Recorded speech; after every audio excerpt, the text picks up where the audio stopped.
દર્શક મિત્રો આજે આપણી સાથે પધારી ગયા છે ઉસ્માનભાઈ પી. સાહેબ આજે આપણે યામકથાની મુલાકાત લીધી તો આપ કેવો અનુભવ કરી રહ્યા છો એ જ જણાવો.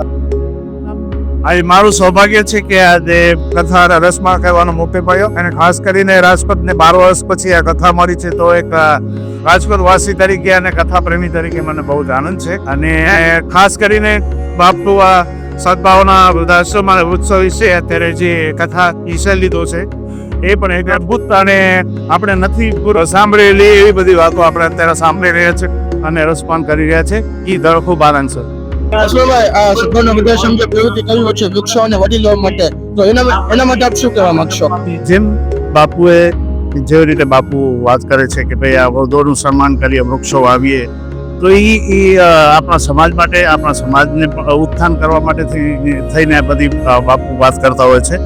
તો એવી જ રીતે અત્યારે યુવાન વર્ગ છે, દરેક વર્ગ માટે અત્યારે આ જે કથા છે એનો એક આશીર્વાદ સમાન છે અને ઘણી બધી વાતો છે જે આપણા સુધી પહોંચે છે અને આપણે એનો અમલ કરીએ, બસ એ જ ભગવાનને પ્રાર્થના. જી ઉસ્માનભાઈ સદભાવના વૃદ્ધાશ્રમે એક સંકલ્પ લીધો છે કે આખા ભારતમાં 151 કરોડ વૃક્ષ વાવવાનો હતો, એના વિશે આપ શું કહેવા માંગશો?